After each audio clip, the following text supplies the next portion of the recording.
지난 일요일 MBC 스트레이트는 삼성이 어떻게 언론을 관리하는지 폭로했죠. 장충기 문자를 통해 드러난 언론의 삼성 부역은 아주 적나라합니다.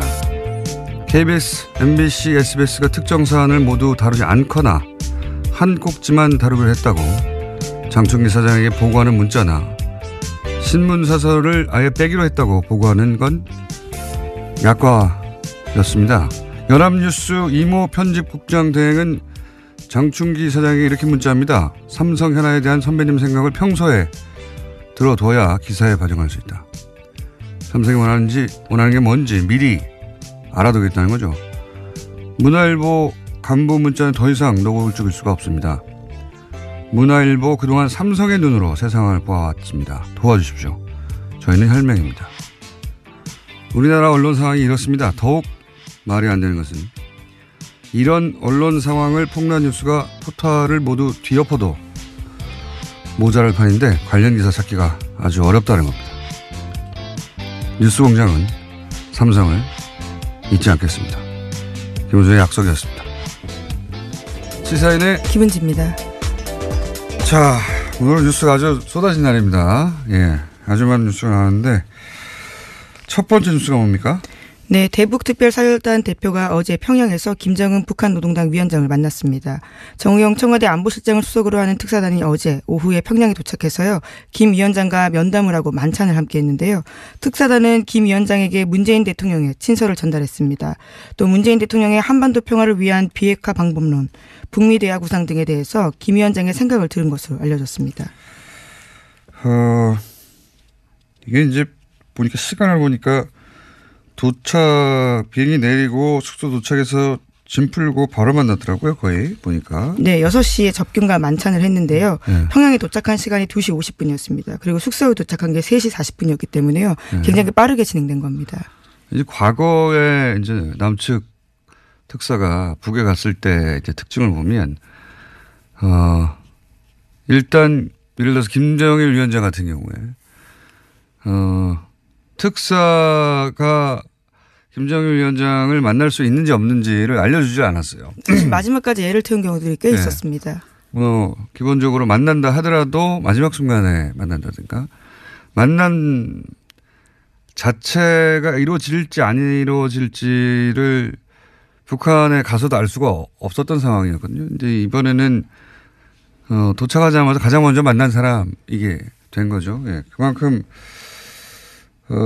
처음부터 바로 만난 거니까 과거의 사례라 비교해 보자면 의지가 아주 강력하다. 그리고 뭐 이런 남측과 줄다리기 하는 거는 뭐 전혀 필요 없다고 본 것 같고요. 예. 아무래도 2번 왔기 때문에 그런 것도 있겠고 완전히 달라졌어요. 예. 이 부분은. 그리고 사실은 이 만남 자체가 남북 자체의 만남은 목적이 아니고 이 만남 이후에 이제 북미 만남을 어떻게 할 것인가 이걸 남측, 북측 모두 준비하는 단계, 중간 단계잖아요. 그러니까 중간의 만남은 그 자체는 목적이 아닌 거죠. 네, 1박 2일 일정으로 오늘 오후에 오고요. 정우영 수석이 문재인 대통령에게 보고를 한 다음에 미국으로 방문할 예정입니다.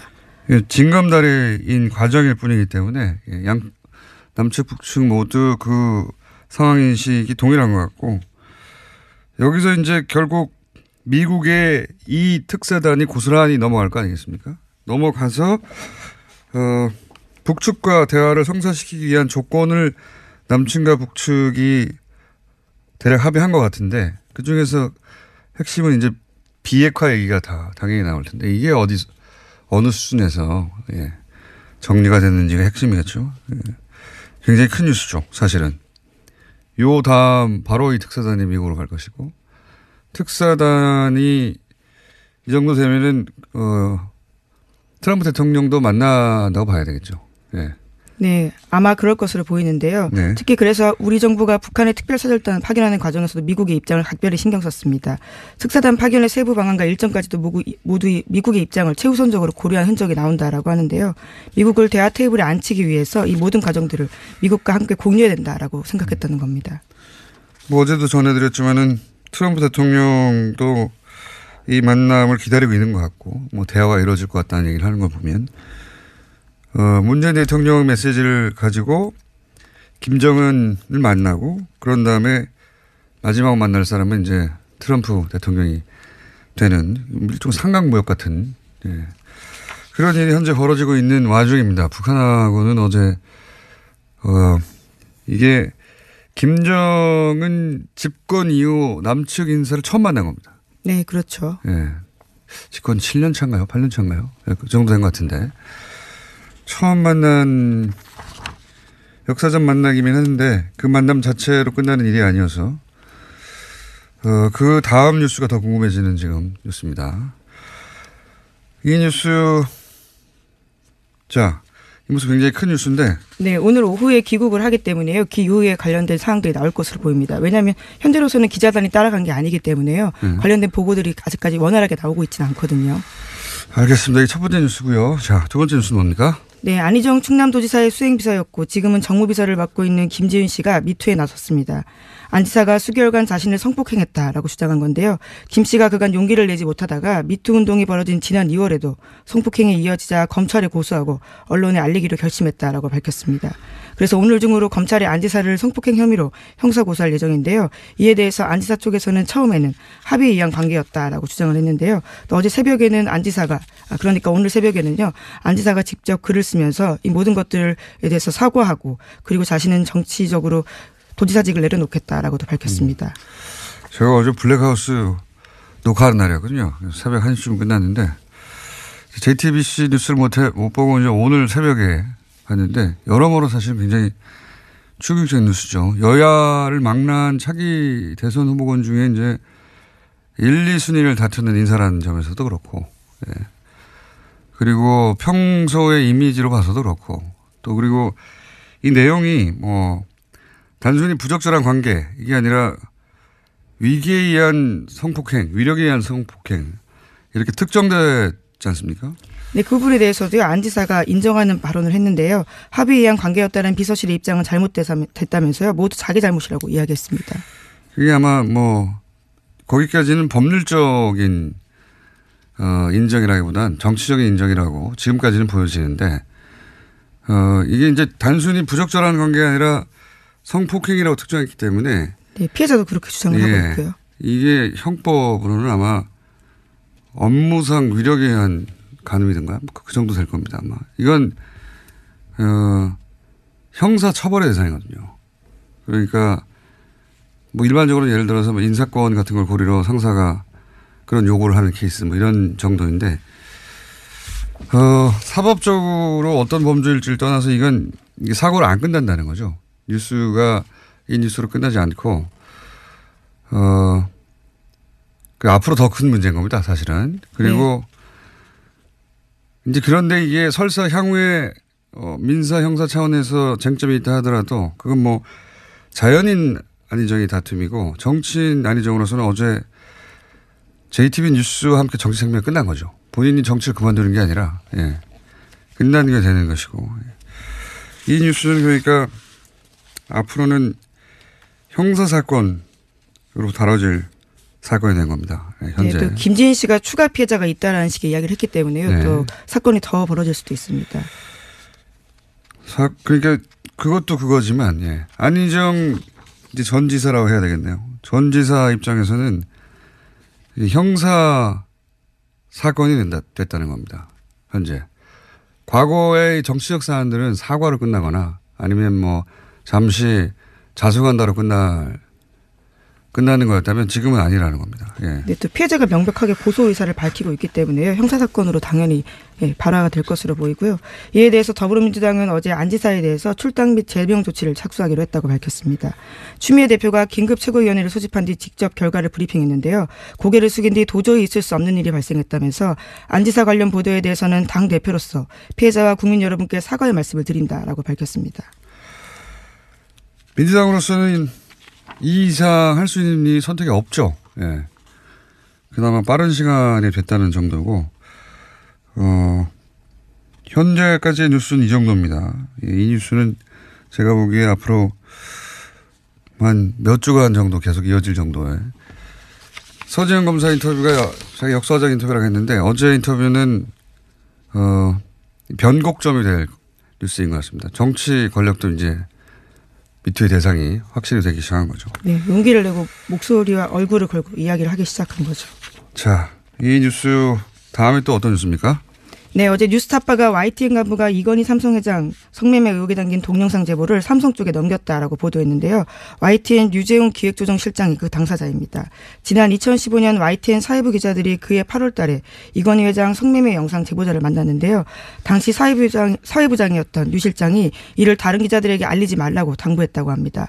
이후에는 대가 없이 영상을 제공하라고 제보자를 설득했고 거절당하자 제보자에게 삼성에 먼저 가보라고 유 실장이 제안했다라는 건데요. 이에 대해서 류 실장은 한겨레 해명 요청에 대해서 응하지 않고 있고요. YTN 노조는 성명을 내서 이에 대해서 문제 제기하고 있습니다. 언론사 간부가 이제 특종을 잡은 거죠. 이게 말하자면 대특종 인생에 한 번, 두 번 올까 말까한 사실은 우리나라 제1기업 회장의 성매매 의혹이 담긴 동영상 제보를 받았어요. 네, 불법 사실인 거죠. 네. 대특종이죠. 근데 이제 그 본인이 속한 그 언론사의 간부인데 본인이 속한 언론사로 달려간 게 아니라 그래서 보도하는 게 아니라 예, 삼성을 향해 달려간 겁니다. 이게. 예. 충성의 대상이 어딘지 결정적 순간에 저실이 드러나는 거죠. 예. 그래서 이제 YTN 노조도 그 중대한 제보의 보도를 막은 회사행위다. 이렇게 평가하는 것이고 이 관련해서는 제가 오프닝에서도 얘기했지만 MBC에서 있었던 지난 주말의 방송에서 관련 문자가 공개됐죠. 예. 네, 장충기 전 삼성그룹 미래전략식 차장에 대한 문자가 공개됐습니다. 근데 여기서 지금 YTN 같은 경우도 사실은 보도만 하는 24시간 보도 전문 채널이란 말이죠. 이게 종편하고는 좀 다르게 취급돼요. 사람들의 인식에. 종편은 정치적 입장이 강하게 들어갔다고 미리 인지하고 보는 거라면 여기는 스트레이트 뉴스라고 생각한단 말이죠. 24시간 동안.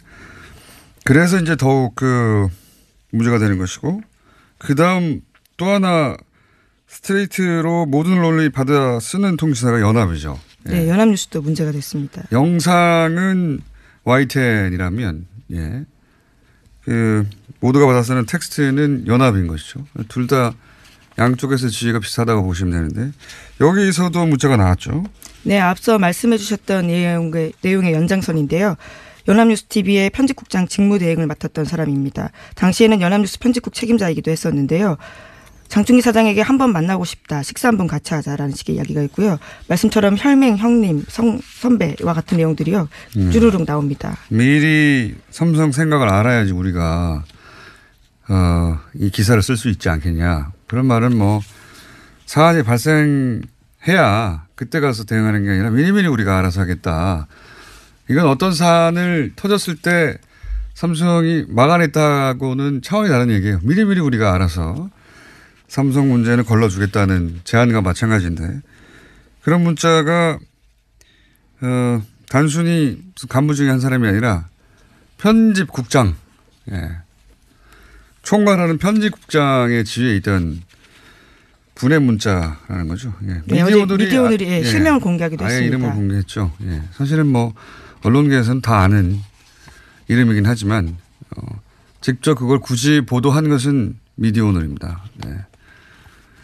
미디어오늘에서 실명도 공개한 상황입니다. 해서 이 뉴스도 앞으로 계속 나올 수 있는 뉴스인데 제 불만은 이런 뉴스가 미디어오늘 같은 매체 비평 언론을 제외하고는 본격적으로 안 나온다는 겁니다. 문화일보도 이 정도 되면 노조나 회사 차원의 입장 표명이 있어야 되는데 없고요.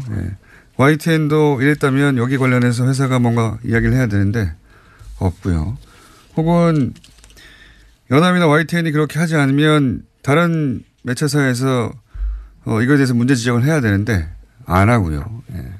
MBC나 KBS나 SBS 과거에 그랬다면 그 역시 스스로 논평을 내거나 뭐 해야 되는데 안 하고요. 조용합니다.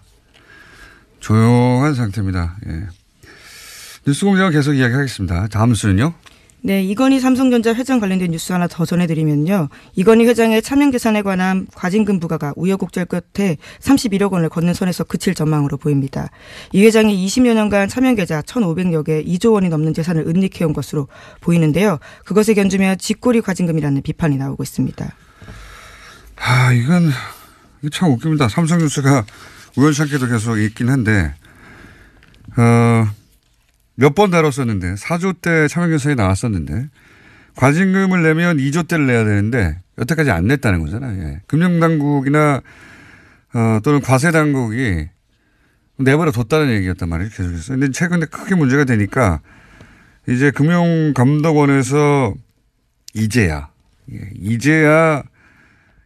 이건희 회장의 차명계좌에 대한 검사를 하고 2주간 검사를 했더니 총 나온 게 61억이고, 예, 공이 몇 개나 빠진 것 같아요. 61억이고, 그 중에 절반이니까 31억을 과징금을 매기겠다는 겁니다. 예, 2조대를 얘기했었는데, 10년 정도 2007년 얘기거든요. 네, 법이 그렇다는 핑계를 대면서요. 결과적으로 굉장히 봐주기식으로 끝인 겁니다. 2007년인데 이제 10년 지나서 계속 문제가 되니까, 예, 정권이 바뀌고 문제가 되니까, 이제 금융당국이 최근 2주간 조사를 해서 그중에서 61억 8천만 원을 찾아내가지고 그중에 31억을 예 대단합니다.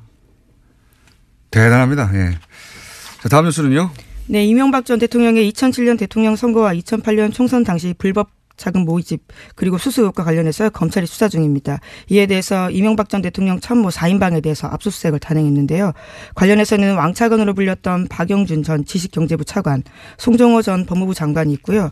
또 이명박 전 대통령의 고려대 동문인 천신일 세종나무 회장 그리고 최시중 전 방송통신위원장이 있습니다. 굉장히 천신일 오랜만에 나온 이름이네요. 예. 박영준 전 차관도 굉장히 오래간만에 나온 이름인데 이 네 사람의 공통점은 지난 이명박 후보 시절의 대선 캠프 핵심이죠. 예. 이 네 분의 이름이 지금 소환된 이유는 뭐냐면 이제 이팔성 전 우리금융지주 회장이 돈을 건넸다는 거 아닙니까? 그게 이제 드러났는데 그걸 쭉쭉 따라가 보다 보니 이것이 이제 당시 비례대표 공천을 위해서 돈이 쓰여진 또 줄기를 또 발견하게 되고 그러면서 이게 총선 자금, 대선 자금으로 거슬러 올라가 있는 상태 같아요. 현재 수가 보니까. 그러면서 이렇게 되면 또 이런 것도 나오겠죠. 아마 포스코 지난주 이제 PD수첩에서 보도했는데 거의 묻힌 뉴스 중에 하나가 포스코가 수상한 투자를 했는데 그중에 예를 들어서 산토스 투자권 같은 경우에. 네, 에콰도르 회사였습니다. 에콰도르. 말도 안 되는 내용인데 그 내용의 핵심이 뭐냐면 포스코를 수상한 투자로 말아먹었다. 덜어먹었다 이런 얘기잖아요. 포스코가 다시 이렇게 나오기 시작하면 이제 박영준 씨 이름도 전 차관 이름도 같이 나오겠죠. 이 네, 수사가 지식경제부 차관이었거든요. 예. 수사가 계속 꼬리에 꼬리를 물고 이명박 전 대통령 관련해서는 아마 당시 총선 자금, 대선 자금, 포스코까지 계속 나올 것 같습니다. 계속 꼬리에 꼬리를 물고. 그 첫 출발을 알리는 뉴스다. 예, 이렇게 보시면 될 것 같고. 하나 정도 더 언급하고 시간이 다 됐네요. 예. 네, 어제 제90회 미국 아카데미 영화상 시상식이 열렸는데요. 이 자리에서는 무대에 오른 배우 애슐리 저드의 미투 운동이 촉발된 사회 변화가 언급됐습니다. 뿐만 아니라 타임즈업이라고 해서요. 성폭력과 성차별 시대가 같다라는 배지를 달고 이와 관련된 근절 메시지를 가슴에 담았습니다. 예, 그래서 저희가 처음으로 어제 저희가 낮에 기획한 꼭지인데 우리는 영화 얘기를 좀 하자. 네, 굉장히 낯서네요. 네. 스포츠 얘기도 거의 안 하는데 한 번 정도 한 것 같고. 예. 음악 얘기는 저희가 한 적이 있죠. 음악 얘기라기보다는 최순실 관련 음악을 만들어서 한 적이 있죠. 영화 얘기는 처음 해보는 것 같습니다. 마침 아카데미라 저희가 잠깐 미니를 하나 준비했습니다. 아카데미 시상식이 있었고 미투와 관련된 발언들도 있었기 때문에 오동진 영화평론가 전화 연결됐습니다. 안녕하십니까? 네, 안녕하십니까, 공장장님. 네, 네. 저도 깜짝 놀랐습니다. 네. 그러니까요. 저도 네. 저희 제작진과 얘기하다가 우리 모두 깜짝 놀랐습니다. 우리 이걸 해도 될까? 예. 그리고 워낙 뉴스가 네. 쏟아지는 상황이었어요. 네. 그래서 아카데미 얘기는 좀 한가한 게 아닌가 이런 생각했었습니다만 어제 잡았는데 어떻게 또? 알았어요. 네. 자, 이거는 그러니까 큰 뉴스들이 터지기 전에 잡혀 있던 거라 짧게 하겠습니다. 네. 연결했던 이유 중에 하나가 이 영화적 다양성이 부족해졌고 우리나라에 그래서 사실 아카데미와 관련된 영화들도 극장에서 보기 힘든 거 아니냐 이런 얘기하다가 여기까지 간 거거든요. 네. 예. 미국도 사실 그런 그 위기를 많이 느끼고 있고 그래서 할리우드가 그 위기를 드러내게 한 것이 이번 아카데미 시상식이 아닌가 싶은데요. 특히 이제 트럼프 현 대통령이 워낙 중하층 백인을 중심으로 한 미국을 재건설하겠다 이런 그 정치적인 어떤 그런 모토를 갖고 있는 터라 할리우드가 사실은 그런 부분에 있어서 정치적 저항을 많이 보여왔고요. 이번 아카데미 시상식의 면면이 반 트럼프적 정서, 지금의 어떤 미국 정치의 어떤 위기 이런 것들을 굉장히 적극적으로 드러내고 있습니다. 시상식 자체가 운동이 결합되어 있는 그렇죠. 시상식 자체가 그렇고 그다음에 수상의 내용들을 보면 그렇고요. 거기 이제 미투 운동이 결합되어 있는 거죠. 그래서 이제 여러분들 잘 아시는 것처럼 이것들이 모두 이렇게 합쳐져서 이른바 이제 타임즈업, 그러니까 새로운 시대를 맞이하고 또 새로운 시대로 도약하는 그런 정신들을 이번 아카데미 시상식에서 많이 보여주고 있습니다. 알겠습니다. 시상 면면을 보시면 아시면 됩니다. 면면을 보시면. 네네. 자, 그러니까 미국의 문화예술계가 트럼프 행정부를 상대로 자신들이 가진 방식으로 힘을 가진 방식으로 이제 저항하는 거다. 아카데미 전체가 그런 의미가 있다. 그건 알겠고요. 자, 꼭 이 영화를 꼭 짚어서 나중에 극장에서 보기 힘들면 어떻게 구해서라도 봐야 한다. 그런 극장을 찾아다니면서라도.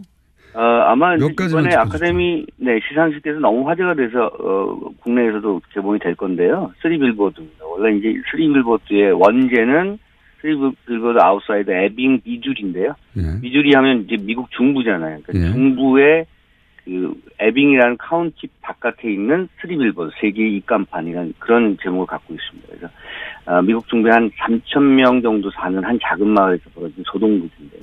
이 영화를 보고 있으면 우리가 여행을 통해서도 찾아가기 힘들 정도로 굉장히 외진 작은 마을에서 벌어지는 일이지만 이것이 미국 전역에서 지금 목도되고 있는 미국이라고 하는 것을 그 정체, 실체를 보여주는 작품입니다. 아마도 그런 것 때문에 이 3빌보드가 이번 아카데미 시상식에서 여우주연상을 탔고요. 또 남우조연상도 탔고요. 그리고 무엇보다도 각본상까지 각본상 아니죠. 어쨌든 여우주연상과 남우조연상 제가 몇 가지 좀 헷갈리긴 하는데요. 알겠습니다. 이 부분을 탔던 이유가 그런 것 때문에 그렇죠. 이게 첫 번째 거론하시는 영화는 3빌보드를 꼭 챙겨서 봐야 한다. 네, 그렇죠. 네. 지금 개봉되어 있는 작품 중에 쉐이프 오브 워터, 워터도 사실은 멕시코 감독 기레르모 델 토로가 만든 작품이고 이 작품 내용을 보면 정말 나오는 사람들이 대부분 주인공들이 말 못하는 장애인 그리고 나이 먹은 동성애자 그리고 흑인 하층민 이런 등등 그 주요 인물들이 그렇습니다. 기본적으로 소수자 관점에서 그리고 물속에서 나왔던 그 생명체가 또 주인공이기 때문에 우리와 다른 존재와 공생하는 방식 우리는 우리와 다른 사람들과 얼마든지 충분히 사랑하고 공존할 수 있다는 것을 보여주는 작품이거든요. 이것이야말로 트럼프가 지금 얘기하고 있는 여러 가지 측면과 정면으로 정치적인 어떤 그런 반대의 모습을 보여준 작품이기 때문에 쉐이프 오브 워터를 아카데미가 작품상을 수여한 이유는 바로 그런 정신적 모토가 강하기 때문에 그렇습니다. 백인 남성들끼리의 정치에 대해서 이제 문제 제기하는 그런 정신을 담고 있다 이런 말씀이시군요. 네, 감독, 작품, 배우들의 어떤 그 면면들이 다국적, 다인종 등등 지금 아카데미가 정확하게 그 미국 사회라고 하는 것이 이민자 사회라고 하는 것 이런 것들을 적극적으로 드러내고 있습니다. 그래서 이런 측면들을 좀 보시면 미국의 언론과 또는 미국의 다른 정치가 하지 못하는 것을 영화가 어떻게든 해내려고 하고 있다. 이런 것들을 좀 보여준 사례라고 생각합니다. 쓰리 빌보드와 세이프 오브 워터는 꼭 네. 봐야 한다. 하나만 더 추천해 주십시오. 사실은 이번에 그 주요 수상을 하지 못했는데요. 제가 참 안타깝게 생각하는 작품 중에 스티븐 스필버그 감독의 더 포스트라는 작품이 있습니다. 더 포스트요? 워싱턴 포스트지 얘기를 다루고 있고요. 1971년도 그러니까 72년도에 워터게이트가 터지기 전에 71년도에 국무부 비밀문서 4천 쪽이 폭로가 됐는데요. 네. 데니엘 엘질버그라는 군사 전략가가 그것을 내부 고발자로 베트남전에 관한 정보가 담겼던 그 문서 그죠? 예. 네, 그렇죠. 그래서 이제 그걸 워싱턴 포스트가 대서특전하는 과정에서 벌어지는 일입니다. 어쩌면 미국의 언론 상황, 더 나아가서 우리도 역시 반면 교사로 삼을 수 있는데요. 우리의 어떤 저널리즘의 어떤 상황 이런 것들을 거꾸로 생각할 수 있는 그런 작품이어서 굉장히 시대적 코드가 강한 작품입니다. 그런데 이번에는 너무나 뭐랄까요? 작품들이 정합이 심해서 스필버그가 또 워낙 알려진 그 감독이라 이번 주요 부분에서는 좀 상을 타지 못했습니다만 이번 아카데미 후보에는 많이 올랐습니다. 그래서 여러분들이 기억하실 만한 작품과 더 포스트 수입은 안 됐죠? 네, 됐습니다. 그래서 개봉도 막 됐어요? 됐습니다. 네, 근데 이제 극장수가 많지 않기 때문에 그렇군요. 공장장이 바쁘시잖아요. 그래서 그렇지만 이제 그것도 그렇지만 이 뉴스 네네. 그러니까 이런 영화들이 절대 작은 영화가 아닌데. 네네. 예, 무슨 미니 다큐 정도. 네. 잘 아시겠습니다만 국내 스크린 수가 2,400개에 불과한데요. 예. 이런 다양한 영화들이 많이 걸리는 어떤 그런 상황이 못 됩니다. 그래서 정부가 바뀌고 나서 스크린 독과점에 대한 그런 여러 가지 방지 법안이라든가 이런 것들을 만들기 위해서 노력하고 있습니다만 요즘 워낙 여러 일들이 많아서 그런 영화와 관련된 법안은 좀 뒤로 밀리고 있는 듯한 느낌. 네, 이 얘기도 또 하나의 주제거리긴 합니다. 이제 보고 싶어도 볼 수가 없는 게 시장 논리 때문만이라기보다는 대기업이 대부분 유통망을 장악하고 있으니까. 그렇죠. 보고 싶어도 볼 수 없는 문제가 있는데 그 얘기는 저희가 이제 이렇게 영화 이야기도 물꼬를 튼 만큼 따라 한번 주제를 잡아보겠습니다. 네, 언제든지 연락 주십시오. 알겠습니다. 꼭 영화 이 얘기를 오동진 평론가에게 연락하라는 법은 없습니다. 알고 있습니다. 네. 오늘 말씀 감사합니다. 네, 고맙습니다. 네. 미니였는데 생각보다 재밌어서 길어졌습니다. 김은지 기자는 인사 미리 할 걸 그랬습니다. 시사인의 김은지였습니다. 감사합니다.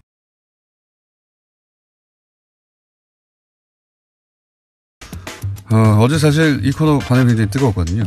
그래서 조만간 모시겠다고 해놓고 제가 1년 내내 안 모시는 경우도 있습니다. 많은. 어제는 끝나자마자 바로 저희가 다시 하자고 말씀드렸습니다. 성공회대 한원구 교수님 나오셨습니다. 안녕하십니까? 예, 안녕하십니까? 네. 이렇게 반응이 많았다는 거는 궁금했던 사람이 많았던 거죠. 예. 가장 최근 3.1절만 하더라도 태극기하고 성조기를 보수 개신교에서 일부라고 합니다. 일부 보수 개신교 목사님들이 직접 나오고 신도들이 나와서 들고 개헌을 반대한다.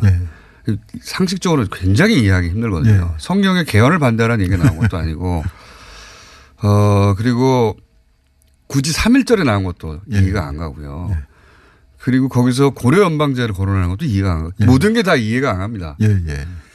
근데 이제 어제 70년대까지의 역사, 그 개신교가 일제시대에 대부분의 목사님들 교회가 친일파가 되었고, 그리고 해방 이후에는 친일파의 재산들을 받아서 미국의 장려와 함께, 적극적인 장려와 함께 그런 재산을 받아서 보수 개신교의 세를 얻어갔고, 그러면서 그 과정에서 이제 제주 4.3에 민간인 학살에 목사님들이 동원됐고, 뭐 이런 이야기를 처음 듣는 분들 굉장히 많았을 거예요. 근데 이건 그냥 역사입니다. 받침 판단 없이. 실제로 그런 일이 있었는데 어떻게 해요? 그러게 말입니다. 그러면서 그 다음은 이제 박정희 어제 요약하는 겁니다. 짧게. 오늘 처음 들으신 분이 계실 수 있습니다. 박정희 전 대통령이 본인이 기독교인이 아니었음에도 불구하고 진보적인 기독교에서는 또 이 독재 정권이라고 박정희 정권을 공격하는 상황이 있었고 공격함에도 불구하고 그 진보적인 개신교가 또 미국하고 미국의 선교사들하고 연결돼 있고 함부로 탄압할 수 없으니 이제 본인의 필요에 의해서 보수 개신교를 적극적으로 정권 보위의 수단으로 삼기 위해서 보수 개신교의 목사님들을 군대식으로 훈련하고 군대식으로 십자군이라고 만들어냈는데 조직을 그 조직을 이끈 게 바로 최태민이다. 여기까지입니다. 짧게 요약 잘했습니까? 좀 훌륭하게 하셨습니다. 여기까지 70년대예요. 여기서 어제 얘기를 끝냈는데 그러면서 이제 기독교 개신교회는 십자군 전쟁으로 이걸 포장해서 단순히 박정희 정권을 보위해라 이러면 나서기가 어렵잖아요.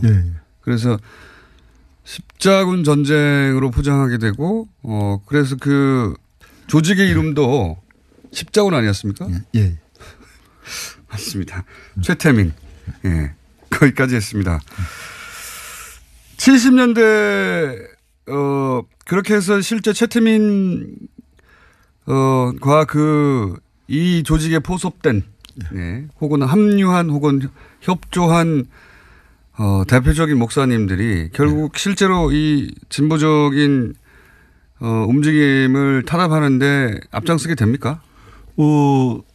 그렇기도 하고요. 그것도 이제 목사님들이 많으니까 이제 다른 분들이 또 나서서 진보적인 쪽을 탄압하기도 하고 그럽니다. 근데 그 최태민 목사하고 같이 일했던 분들 중에 나중에 이제 한기총이나 그런 데서 중요한 역할을 하는 사람들도 있었다고 최태민 목사와 함께 일하다가 한기총에서 나중에 일하게 돼요? 나중에 이제 그렇게 된 사람들도 덜어 있는데. 덜어 있구나. 그러니까 이제 문제는 지금 현재 한기총이나 그쪽은 최태민은 기독교가 아니었다. 이제 이렇게 부인을 하고 있죠. 지금은 그렇게 말할 수 있습니다. 그런데 이제 그 당시에 최태민 씨와 같이 일했던 사람들이 기독교 주류 쪽을 확 빨아들였다고 저는 생각을 합니다. 그런데 이제 일단 조금 좀 너무 이상한 데가 많으니까 약간 거리를 두는 분들도 있었고 어저께 이제 실명을 써서 말씀을 드렸습니다만 강신명 목사님 같은 경우도 초기에는 굉장히 깊이 결합을 했다가 어떤 이유에서인지 최태민 쪽에서 이름을 더 이용하지 않는 걸로 보면은 거리를 두셨던 것 같기도 그렇군요. 해요. 강하게 합류했다가 이상하다고 떨어져 나간 분들도 있고. 그리고 좀 뒤늦게 이상한 거 상관없이 저기 돈과 권력이 있다 하니까 모이던 사람들도 거꾸로 많았고. 합류한 또 목사님들도 있고 그렇습니다. 합류했다가 떨어져 나간 목사님들도 있고 그리고 그중에 일부는 이제 나중에 한기총의 간부가 되는 분들도 있고 지금 현재 한기총은 최태민 씨를 전면 부인합니다. 물론. 그렇습니다. 기독교가 아니라고 부인하는데 역사가 그렇다는 겁니다. 이거 가치 평가가 있는 얘기가 아니라 그렇다는 얘기고. 이제 박정희 정권까지는 그렇게 개신교를 자신의 정권을 유지하기 수단으로 그렇게 사용했습니다. 그리고 나서 그 이후 얘기를 이제 하자고 모신 건데 80년대 이후로 어떻게 되어간 겁니까?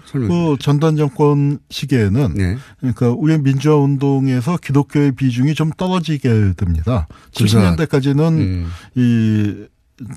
워낙 용공 시비가 심하니까 기독교가 아니면은 그러니까 해외와 굳건한 연관을 갖고 있고 또 하나님을 모시고 있고 그래서 저희가 그 당시에 70년대 농반 진반 백이 두 개였다. 하나님 백이 있고 미국 백이 있었다. 하는 그런 개신교들조차 이 용공 시비에서 자유롭지 않았거든요. 근데 그 두 개의 백이 있다는 건 그 당시 유행했던 얘기입니까? 그 당시 애들 실제 농반 진반 많이 했었습니다. 그래서 제 쪽이 중요했는데 80년 광주를 거치면서 민주화 운동의 질과 양이 달라집니다. 그리고 전투력도 달라지고요. 그렇게 되면서 이 종교가 여전히 중요한 역할을 하고는 있지만 상대적으로 70년대에 비해서는 그 중요성이 전체 민주화운동에서 차지하는 비중이 확 떨어지게 되고요. 그리고 또 전단 정권에서도 박정희 때처럼 그렇게 굉장히 미숙한 탄압 일변도가 아니라 상당한 나름 회유 정책들을 쓰면서 원래 근데 썼습니다. 그리고 또 하나 이제 많이 우리가 오해하면 안 되는 게 70년대 민주화운동을 했었던 개신교 쪽의 목사님들이나 네. 그 지도자들도 대단히 친미적이고 대단히 반공적이세요. 그거는 생존의 기본 조건이었으니까요. 예. 그렇기 때문에 이분들이 70년대 박정희 정권이 무너지고 난 다음에 상당히 또 많은 분들이 전두환 정권하고 뭐 친하게 지냅니다. 민주화운동 기독교가 아닌 민주화운동 쪽에서도 이제 그런 분들이 나오기 시작하고 천주교에서도 예컨대 지학순 주교님 같은 분이 전두환 정권하고는 그렇게 대립각을 세우지 않으셨고요. 이제 이런 부분들이 이제 전체적으로 이루어지는 가운데 이제 가장 중요한 지금 말씀은 70년대 독재 박정희 정권은 독재라고 저항했지만 예. 전두환 정권으로 넘어가면서는 전두환 정권과는 가까이 지냈던 세력들도 있다는 거죠. 네, 그렇습니다. 그러니까 그게 70년대 민주화운동에서 반박정희의 목표가 가 있었고 그러니까 쉽게 얘기하면 이겁니다. 광주에 대해서는 눈을 감았던 거죠.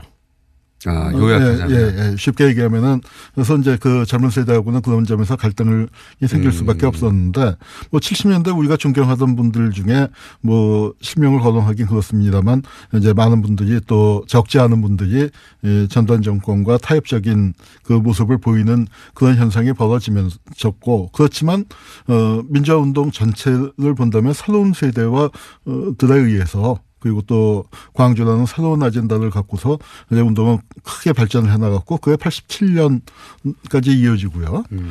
기독교와 관련해서 이제 아주 중요한 변화가 일어나는 게 1988년도에 민족의 통일과 평화에 대한 한국 기독교회 선언이라는 대단히 중요한 선언이 나옵니다. 지금 딱 30주년이 됐고 이게 아마 2월 그때 29일인가 발표가 됐어요. 그래서 이제 지금 딱 이제 30주년 만 30주년이 됐네요. 됐는데 이 선언이 정말 중요한 게 뭐냐면 한국의 좀 진보적 기독교 운동이라고 할까요? 이쪽도 반공주의를 갖고서 반공주의 틀 안에서 움직였었는데 이제 반공주의하고 결별을 선언합니다. 반공주의를 기독교가 넘어서기 시작한 게 처음에 88년 되어서나요? 88년도에 네. 이제 뭐냐면은 그동안에 이 화해와 사랑의 종교여야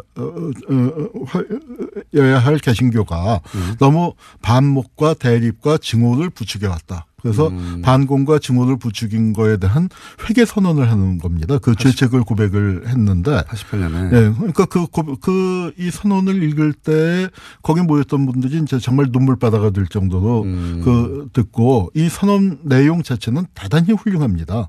안기부에서 꼬투리를 잡으려고 했는데 정말 꼬투리 하나 잡을 수가 없었다는 얘기가 나올 정도로 대단히 훌륭한 선언이었고 사회적으로도 의미가 컸었고 네. 그다음 이 여러 가지 이제 충격파를 줬는데 이게 예측하지 못한 이상한 결과를 가져옵니다. 작용이 있으면 반작용이 꼭 있어요. 반작용이 그런데 너무 세게 왔는데요. 예. 바로 이 선언이 한기총을 만들어내는 계기가 되는 거예요. 그렇게 연결되는군요. 네, 그래서 이 선언이 나오고 난 다음에 주요 기독교 지도자들, 특히 이제 거의 대부분이 월남한 분들이죠. 한 10분 정도가 한경직 목사님이 은퇴하고서 이제 남한산성 그쪽에 사시고 계셨는데 그 댁에 모여갖고 이제 일종의 성토대회 비슷한 것을 하고 우리가 가만히 있으면 안 되겠다. 이제 하는 식의 움직임을 보이고 그것이 몇 달 뒤에 이제 한기총으로 나타나게 되고 또 더 놀라운 일은 이 선언을 채택한 주체가 한국교회협회 KNCC인데 지금은 이제 NCCK라고 많이 부르죠.